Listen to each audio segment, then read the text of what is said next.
General Acorda, how long did you know Mr. Tony Yang? At ano talaga ang pagkatao nito?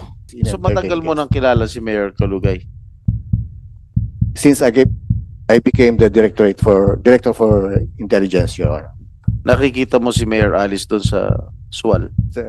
As Mayor, Your Honor, and Ano narinig mo hindi. sa kanilang dalawa? Enzorecto, kalaban ang katiwalian at kasinungalingan, kakampi sa katotohanan at kabutihan.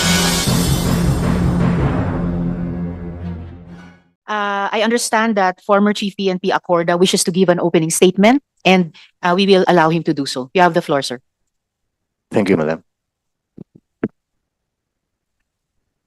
First of all, I want to thank this committee under the leadership of Senator Rizal Ontiveros for inviting me and giving me the chance to clarify things that may have left questions and doubts on me. Before I answer your questions, Your Honors, I would like to emphasize what had really happened before the Bamban Pogo raid last March 13, 2024. Few months before the supposed raid, persistent reports have come to my attention that illegal activities are transpiring in a Pogo hub in Bamban, Tarlac. As the Chief PNP and trained intelligence officer, we conducted case build-up and validated these reports until we were able to come up with a better picture of what is really going on inside the Bamban Pogo hub.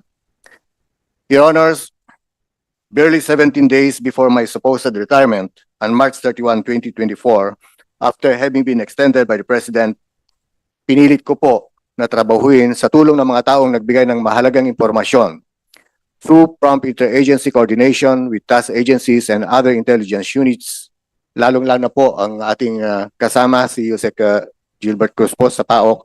We were able to carry out said law enforcement operations successfully. Indeed, that operation played a crucial role in exposing the truth about the Pogos operating in the country, wherein it involves various illicit activities, including the proliferation of illegal drugs, human rights violations, human trafficking, and other criminal acts. Personally, I am happy with what I see in the Senate and even in the Quad Committee hearing in the Congress. The public is becoming increasingly aware of the significant role that illegal Pogo operations play in various criminal activities across the country. At this point, Your Honor, may I clarify the photos of me with some persons of interest that have surfaced during the previous Senate hearing. As with regards to the photo with Mr. Tony Yang, una ko pong nakita at nakilala si Mr. Tony Yang last December 2020 nung ako po ay naging Deputy Regional Director for Administration ng Police Regional Office 10 in Cagayan de Oro City. I met him acting in my capacity as the DRDA in some official and social occasions, him being a member of a local Filipino-Chinese Business Chamber of Commerce. Sumunod po ay nung ako po ay naitalaga bilang Regional Director ng nasabing rehiyon noong November 2021. Masasabi ko po ng aming pag-uusap ay patungkol sa seguridad at peace and order ng rehiyon and to promote conducive business environment. I met him not on personal basis, but him representing a business group in Cagayan de Oro City. Honestly, Your Honors, during that time, wala pa akong natanggap na impormasyon patungkol sa warrant of arrest niya o wanted siya sa bansa o maging sa China. As Regional Director and Intelligence Officer, all my dealings with him were purely professional. With regards to the photo with Mayor Dong Kalugay and company, as to my association with Mayor Kalugay, if I remember it correctly, Your Honor, I first met him when I was assigned with the Directorate for Intelligence sometime in August 2022. He was inviting me then to be their guest of honor and speaker for their incoming town fiesta in Sual, of which I respectfully declined. Dati po kasi akong Chief of Police ng Bayan ng Sual sometime in 1995 when I was still a young lieutenant. Until my appointment as the 29th Chief of the Philippine National Police last April 24, 2023, Your Honors, for the first few months after having been appointed as the new Chief PNP, several personalities such as businessmen, local politicians whom I have formerly met, former colleagues and friends have visited me to extend their felicitations. In this case, I presume that he called my office and sought for a courtesy call visit which he had secured. As to his entourage during the visit, I have no personal knowledge whom he was tagging along with. Based on my recollection, the photo that was shown was taken last May 6, 2023, barely 2 weeks after my appointment. And as I recall, marami pa akong bisita during that time, hindi lang po ang grupo ni Mayor Kalugay. I hope this explanation clarifies any misunderstanding and dispels any doubts regarding my character. And Your Honors, once again, thank you very much for this opportunity. If there are other questions that needs to be clarified, I am ready to answer them, Your Honor. Madam Chair, if I may. Yes, SP Pro Tempore. But before I call the SP Pro Tempore, una po, former Chief PNP Acorda, before my follow-up question sa inyong statement, at least importante po na ibinalita nyo sa aming komite yung naging papel nyo, leadership and approval of that successful raid in the Bamban Tarlac Pogo Hub. Dahil hindi po yon naunang lumabas dito sa aming pagdinig at para sa kaalaman ng ating publiko. Importante po yon at salamat po sa impormasyong iyon. So for follow-up questions, I'll call first the SP Pro Tempore. Sa sinabi ni Senator Risa, I would like to commend the former Chief PNP for initiating the second raid during his tenure as Chief PNP dito sa Bamban, together with the assistance of the PAOK-TF. Am I correct? All right. General Acorda, how long did you know Mr. Tony Yang? At ano talaga ang pagkatao nito? Your Honors, as I stated, una ko siya nakilala nung naging DRD ako, and yung pagkatao niya po, I've heard about his relationship, about his brothers, and sa negosyo po, dun sa Cagayan de Oro, I understand marami po siyang negosyo doon. Kasama na po yung pagpaparating po ng bigas po, Your Honor.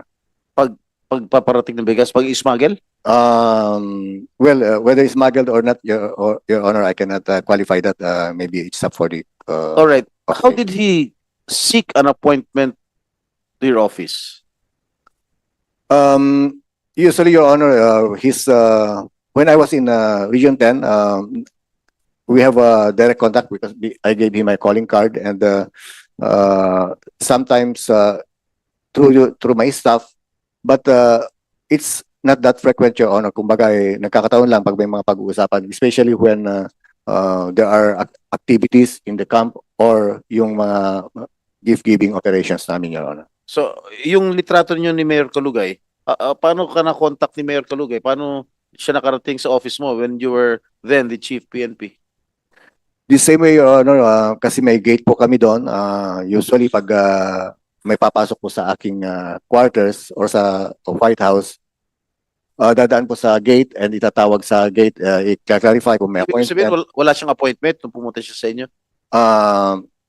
Ikaw ng Chief PNP no, dapat may appointment bago makipagkita sa inyo.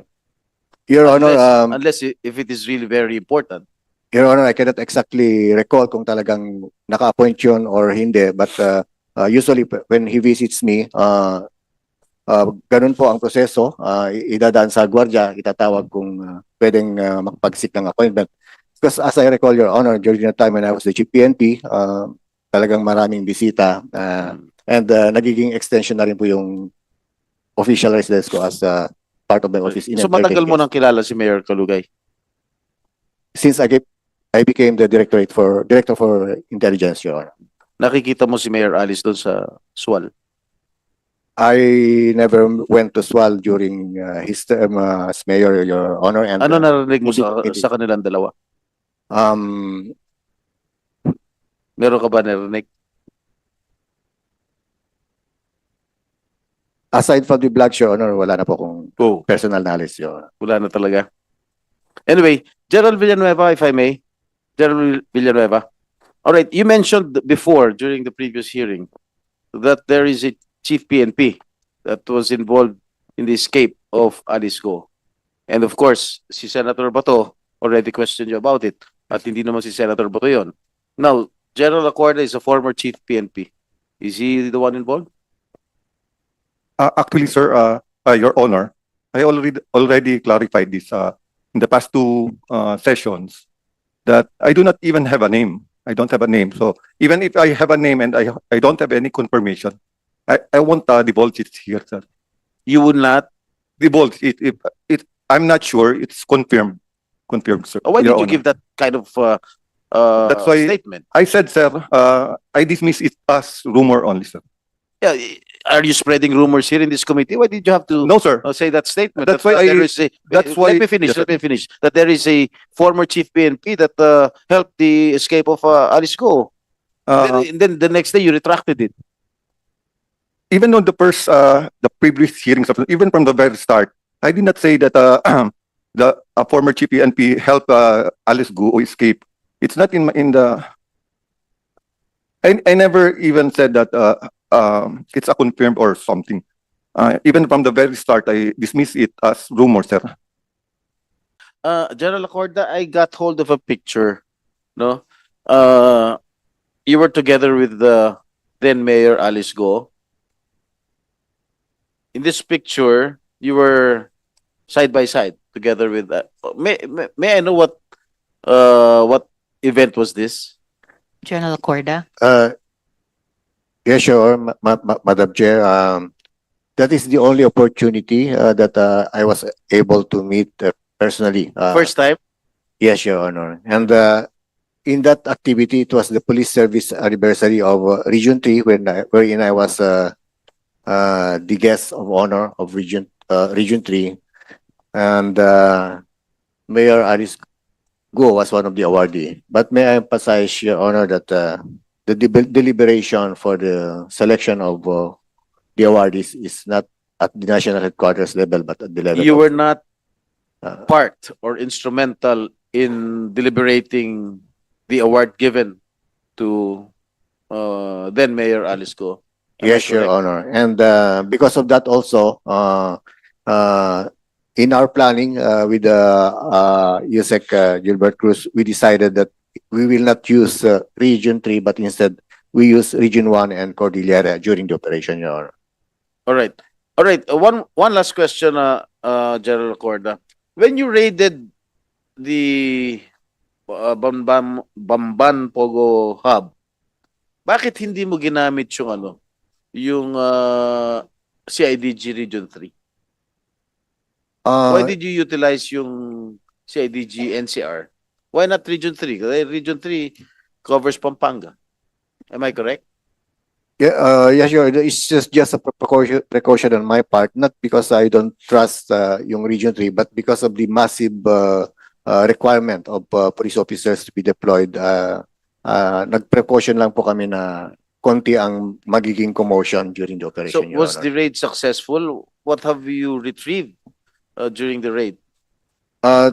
We extracted some data and also may mga na-rescue po tayo, Your Honor. And I think to my appreciation, we can consider it as a successful Very operation. successful. Yes, sir. So Yes, that Your is additional feather in your cap. May I be allowed, sir, to correct something because I think I mentioned earlier that we were assisted by PAOK. It will be an understatement, Your Honor. In fact, Yusek Gilbert Cruz talagang siyang nagsumikap din. Talagang grabe yung coordination namin, So Your meron Honor. kayong talaga coordination si Yusek Gilbert. Yes, Your Honor. Alam mo, matagal ko nakilala si Yusek Gilbert. Naging chief of police ko pa sa San Juan yan. No, mayor ko. Matinong tao yan. Yun lang, Madam Chair. Thank you. May kulanong salita na ang ibig sabihin dito ay ang pagkakaisa. Bunyog Party List. Halika na, bunyog party list ka na. Halika na, bunyog party list ka na. Sa susunod, ang atinang suportahan, Bunyog Party List, nagtataguyod ng katotohanan, lumalaban para sa bayan.